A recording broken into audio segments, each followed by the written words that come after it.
सलाम व आदाब शिक्षक साथियों, आप सभी का फिर से आपके अपने ही प्यारे चैनल एसके दबंग सोनता में बहुत बहुत स्वागत है। आज है 4 दिसंबर दिन सोमवार।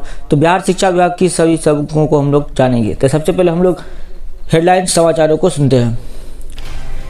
NISDLED सर्टिफिकेट पर बहाल अभ्यर्थियों को हटाने की मांग, नई शिक्षा नीति लागू करने के लिए समिति का गठन, 50 मदरसों की मान्यता रद्द, 116 टॉपर्स को बिहार बोर्ड का अवार्ड, अपर मुख्य सचिव पाठक को हटाए राज्य सरकार, यह कहना है माकपा विधायक। अभियान के दूसरे दिन आधे से अधिक चिन्हित बच्चे स्कूल से हो गए गायब। 51 कॉलेजों पर VKSU की कार्रवाई, विद्यालयों में परीक्षाओं के दौरान भी होगी पढ़ाई और शिक्षकों के संबंधित सभी प्रकार के अपडेट्स।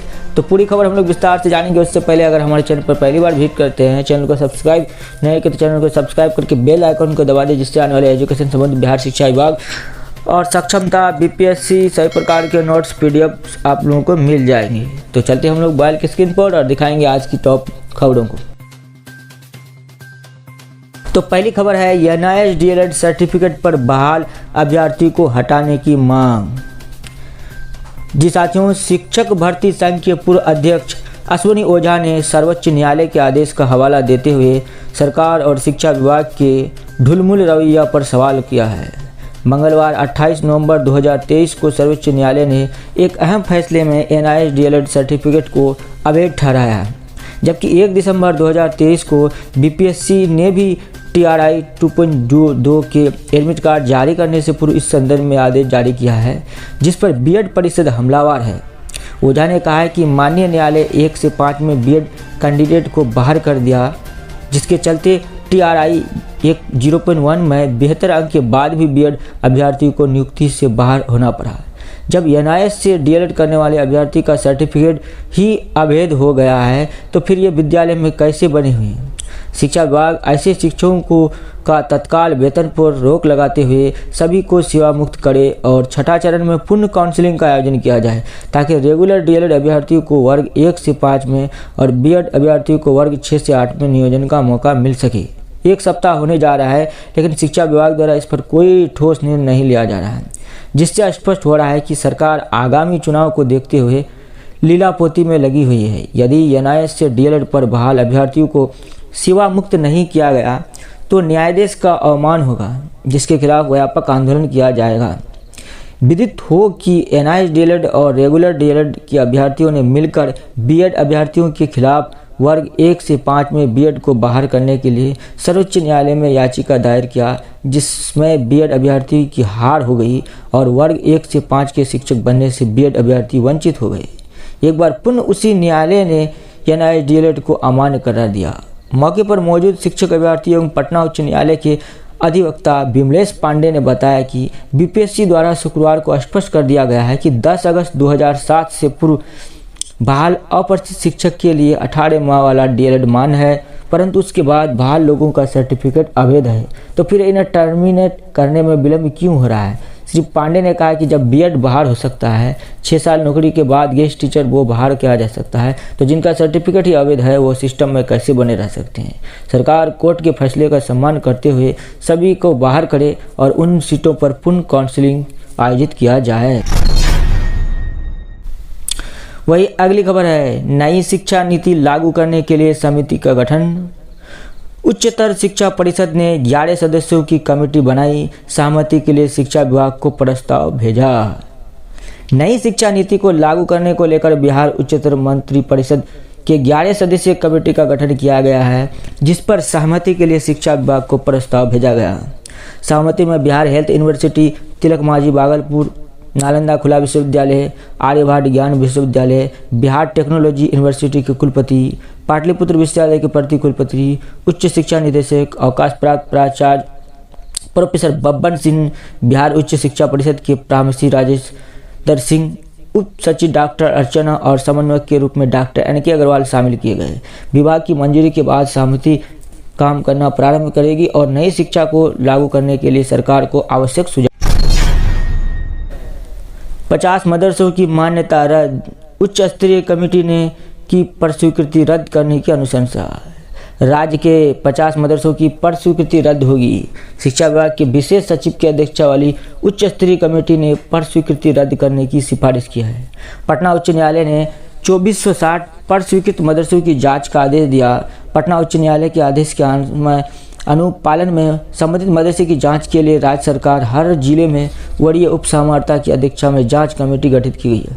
हर जिले में वरीय उप समाहर्ता की अध्यक्षता वाली जांच कमेटी से संबंधित जिला शिक्षा पदाधिकारी भी शामिल किया गया है। इसके साथ ही जिला स्तरीय जांच कमेटी की रिपोर्ट को एग्जामिन करने के लिए राज्य मुख्यालय स्तर पर शिक्षा विभाग के विशेष सचिव की अध्यक्षता में एक उच्च स्तरीय कमेटी गठित की गई है। टॉपर्स को सम्मानित करना अच्छा प्रयास। पाठक मेधा दिवस समारोह में बिहार बोर्ड ने मैट्रिक व इंटर की 116 टॉपर्स को सम्मानित किया गया है। बिहार बोर्ड का बहुत ही अच्छा प्रयास है। यहाँ पर मेगा सूची में शामिल कई छात्र हैं जिनसे बाहर बोर्ड में सम्मानित किया है। ये बातें बिहार बोर्ड के मेधा दिवस समारोह 2023 के दौरान शिक्षा विभाग के अपर मुख्य सचिव के पाठ ने की। ज्ञान भवन में देश रत्न डॉक्टर नरेंद्र प्रसाद की जयंती पर हर साल आयोजित मेधा दिवस समारोह में मैट्रिक और इंटर की 116 टॉपर्स को सम्मानित किया गया। बोर्ड अध्यक्ष आनंद किशोर मेहता का नतीजा है कि आज बिहार बोर्ड की देश स्तर पर जगह बनी हुई। इस मौके पर बिहार अध्यक्ष आनंद किशोर ने कहा कि हर साल मेधा दिवस पर मैट्रिक के 10 और इंटर के सभी संकाय के टॉप 5 छात्रों को सम्मानित किया जाता है। मैट्रिक के प्रथम 10 स्थान प्राप्त करने वाले 90 विद्यार्थियों को और इंटर के 3 प्रथम 5 को 26 विद्यार्थियों को सम्मानित किया। प्रथम स्थान प्राप्त छात्रों को 1 लाख रुपये, द्वितीय को 75,000 और तृतीय को 50,000 रुपये की राशि दी गई। सभी टॉपर्स को एक लैपटॉप, प्रशस्ति पत्र तथा मेडल दिया गया। मैट्रिक परीक्षा में चतुर्थ स्थान से 10वें स्थान प्राप्त 10,000 रुपये, प्रशस्ति पत्र, मेडल और लैपटॉप भी सम्मानित किया गया। बोले टॉपर, सम्मान से बड़ा हौसला। इंटर की तैयारी में मैंने सेल्फ स्टडी पर ही ध्यान दिया था और मेरी सफलता मेरे परिवार वालों का योगदान है, ये कहना है कला संकाय राज्य टॉपर उच्च माध्यमिक विद्यालय 22। वही अगली खबर है 51 कॉलेजों पर VKSU की कार्रवाई। 12 टीचर्स ट्रेनिंग कॉलेज की मान्यता खतरे में। 39 संबंधित कॉलेजों के प्रधानाचार्यों का वेतन बंद। राज्य सरकार के शिक्षा विभाग के निदेशक वीर कुंवर सिंह विश्वविद्यालय ने 51 संबंधित कॉलेजों पर कार्रवाई शुरू कर दी है। इससे जहां 12 टीचर्स ट्रेनिंग कॉलेज की मान्यता खतरे में पकड़ी गई है, वहीं 39 संबंधित डिग्री कॉलेजों के प्रधानाचार्यों का वेतन बंद किया गया है। इस संबंधित निदेशक वीर कुंवर सिंह विश्वविद्यालय के कुल सचिव ने संबंधित 51 संबंधित कॉलेजों के अध्यक्ष एवं सचिव को दिया। वीर कुंवर सिंह विश्वविद्यालय के कुलपति ने अपने आदेश के प्रति शिक्षा विभाग के उच्च शिक्षा निदेशक को भेजा है। ये सभी 51 ऐसे संबंधित कॉलेज हैं जिनमें शिक्षा विभाग के निर्देशों के बावजूद 4 नवंबर को गूगल शीट अपडेट नहीं किया गया था। इनमें 12 टीचर्स कॉलेज है जिसे वीर कुंवर सिंह विश्वविद्यालय द्वारा संबंधित दिया गया। बाकी 39 गया ऐसे संबंधित डिग्री कॉलेज है जिससे राज्य सरकार से रिजल्ट आधारित अनुदान राशि मिलती है, जिससे प्रधानाचार्य शिक्षा समिति वेतन भुगतान होता है। वही अगली खबर है अपर मुख्य सचिव के पाठक को हटाए राज्य सरकार। ये कहना है माकपा महागठबंधन सरकार की सहयोग भारतीय कम्युनिस्ट पार्टी ने शिक्षा विभाग के अपर मुख्य सचिव के पाठक को उनके पद से हटाने की मांग मुख्यमंत्री नीतीश कुमार से की है। रविवार को पार्टी की राज्य परिषद की बैठक में के पाठक द्वारा दिए गए आदेश के खिलाफ प्रस्ताव पारित किया गया। पार्टी ने उच्च शिक्षा निदेशक एवं उच्च माध्यमिक शिक्षा निदेशक द्वारा भी जारी आदेश को वापस लेने की मांग मुख्यमंत्री से की। बैठक में माकपा के राज्य सचिव रामनरेश पांडे, पूर्व सांसद शत्रुघ्न प्रसाद सिंह, राज्य सचिव मंडल सदस्य एम जब्बार आलम, जानकी पासवान, ओम प्रकाश नारायण, रामचंद्र महतो, अजय कुमार सिन्हा, राम बाबू कुमार, विजय नारायण, मिथिलेश कुमार झा समेत अन्य नेता शामिल हुए। बैठक की अध्यक्षता संजय कुमार और प्रभात कुमार पांडे ने संयुक्त रूप से की। राम नरेश पांडे के मुताबिक विधान पार्षद प्रव संजय कुमार सिंह के वेतन आदि पर रोक लगाना शिक्षा विभाग की अफसर शाही की तानशाही को प्रदर्शित करता है। प्रोफेसर बिहार राज्य विश्वविद्यालय शिक्षक संघ के महासचिव भी हैं।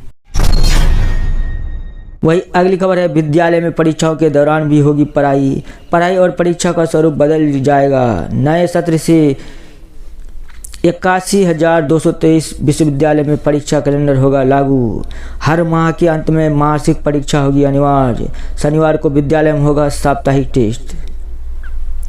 शिक्षा विभाग की परीक्षा कैलेंडर के अनुसार प्रत्येक माह के अंत में विद्यालय द्वारा मासिक परीक्षा का अनिवार्य है। कक्षा 1 से 8 तक के छात्र छात्रों के लिए प्रश्न पत्र संबंधित विद्यालय स्वयं तैयार करेंगे और छात्र छात्रों को अलग अलग से उत्तर पुस्तिका उपलब्ध कराई जाएगी। संबंधित विद्यालय को उत्तर पुस्तिका बिहार विद्यालय परीक्षा समिति को उपलब्ध करानी होगी।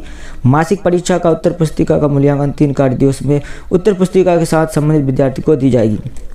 वहीं है शनिवार को विद्यालय में होगा साप्ताहिक टेस्ट। परीक्षा कैलेंडर में यह भी प्रावधान किया गया है कि प्रत्येक साप्ताहिक विद्यालय में साप्ताहिक टेस्ट लिया जाएगा। ये टेस्ट प्रत्येक शनिवार को आयोजित की जाएगी।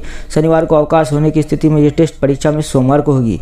प्रत्येक विषय में विगत एक सप्ताह में पढ़ाए गए पाठ्यक्रम पर विद्यार्थी का टेस्ट लिया जाएगा। इसके लिए 10 प्रश्न शिक्षकों द्वारा कक्षा में ब्लैक बोर्ड पर लिखा जाएगा। उसका उत्तर हर छात्र अपनी साप्ताहिक टेस्ट वाली कॉपी में लिखेंगे। वही अगली खबर है, नाम काटे गए 1.5 लाख बच्चों की सूची जिलों में भेजी गई। शिक्षा विभाग को स्कूल से नाम काटे गए मात्र 1.5 लाख बच्चों की सूची को जिले से प्राप्त हो गई है, जबकि राज्य के 23.40 लाख स्कूली बच्चों के नाम काटे गए हैं। इसको लेकर शिक्षा विभाग सभी जिलों को रिमाइंड भेजा है कि उन्हें सिर्फ उन बच्चों की सूची उपलब्ध कराए जिनको नाम काटे गए हैं। मेधासॉफ्ट पोर्टल पर दर्ज सभी बच्चों को इस सूची में ऐसे बच्चों को चिन्हित किया जाना है जिनके नाम काटे गए हैं। इसको लेकर उक्त सूची जिले विभाग द्वारा बनाई गई है। मालूम हो कि विद्यालय मेधासॉफ्ट पोर्टल की सूची के आधार पर पहले से 12वीं कक्षा तक के छात्र छात्रों को पोशाक, छात्रवृत्ति, साइकिल योजनाओं की राशि दी जाती है। पोर्टल पर काटे गए नाम चिन्हित किए जाने के बावजूद इन सब की राशि का भुगतान नहीं किया जाएगा। विभाग से मिली जानकारी के अनुसार मेधासॉफ्ट पोर्टल पर 1,73,00,000 बच्चों की सूची अपलोड की गई है। इनमें से काटे गए नामों को चिन्हित करना है। पूर्व में ये विभाग ने यह जिम्मेदारी स्कूल के प्रधानाध्यापक को दी गई थी। इसको लेकर जिला के निर्देश किया था, पर इस कार्य में बढ़ती जारी सुस्ती को देखते हुए विभाग ने निर्णय लिया कि मुख्यालय स्तर पर NIC के माध्यम से ये कार्य किया जाएगा। वहीं अगली खबर है, अभियान के दूसरे दिन आधे से अधिक चिन्हित बच्चे स्कूल से गायब हो गए। देर शाम तक स्कूल में बच्चों का रहना अभिभावक नहीं आ रहा है पसंद। शाम को खेल के समय को जाया नहीं करने चाहते हैं बच्चे। मिशन दक्ष का दूसरा दिन नहीं पाया गया पॉजिटिव। मीटिंग में अभिभावकों ने दिखाई दिलचस्पी, क्या कहते हैं अधिकारी। कई स्कूलों में शिक्षकों ने इन बच्चों को विद्यालय लाने का प्रयास किया। बच्चों को घर पर जाकर अभिभावकों से बात की। वैसे बताया जाता है कि इसका कोई विशेष सकारात्मक असर नहीं देखा है। दूसरी ओर विभागीय निर्देश में इसे लेकर अभिभावक के साथ बैठक करने को कहा गया है। कुछ स्कूलों ने अभिभावक को भी आमंत्रित किया गया। बताया जाता है कि नगण्य संख्या में अभिभावक विद्यालय पहुंचे। इसको लेकर बच्चों को बाल संसद में चर्चा हुई। बाल संसद में बच्चों ने इस तरह से बच्चों को विद्यालय लाने का संकल्प जताया है। चिन्हित बच्चों के अभिभावकों से मिलकर प्रयास करने को कहा गया है। चिन्हित बच्चों को विद्यालय तक लाने की बाल संसद की जिम्मेदारी सौंपी गई। कई स्कूलों में इन बच्चों के नाम का डिस्प्ले करें। क्या कहते हैं अधिकारी। ये अभियान चिन्हित कमजोर बच्चों को मेधावी छात्र बनाने के उद्देश्य से माध्यंतर में संचालित होता है। इस अभियान को समझने में चिन्हित बच्चों को थोड़ा समय लगेगा। अगर इस तरह के बच्चे दवा दक्ष की घंटी में शामिल नहीं होंगे तो सर्वप्रथम अभिभावकों को सूचित किया जाएगा। बावजूद चिन्हित बच्चों पर दक्ष की घंटी में समय नहीं दिए जाने पर विद्यालय के नाम काटे जाने की अनुशंसा स्कूल प्रदान की जाएगी। 3री से 8वीं कक्षा के कमजोर बच्चों के लिए मिशन दक्ष चलाया जा रहा है। शनिवार को अभियान का दूसरा दिन था। कई HM ने बताया कि आधे से अधिक चिन्हित बच्चे दूसरे दिन शनिवार को स्कूल नहीं आया है। दूसरे बच्चों से जानकारी लेने पर पता चला कि संबंधित परिवार वाले देर शाम तक स्कूल में बच्चों को रुकने की अनुमति नहीं दे रहे हैं। वहीं कुछ छात्रों का कहना है कि शाम का समय खेलकूद का होता है, इससे वो गंवाना नहीं चाहते हैं। कुछ छात्रों ने इस नई व्यवस्था के प्रति रुचि नहीं जताई। तो आज के लिए बस इतना ही। शिक्षा संबंधी प्रकार के अपडेट्स पाने के लिए चैनल को सब्सक्राइब करें और ये वीडियो पसंद आए वीडियो को लाइक शेयर और सब करना ना भूलें। तो फिर हम लोग मिलते हैं एक नए वीडियो के साथ। Thanks for watching video. Take care, bye bye, good morning all of you.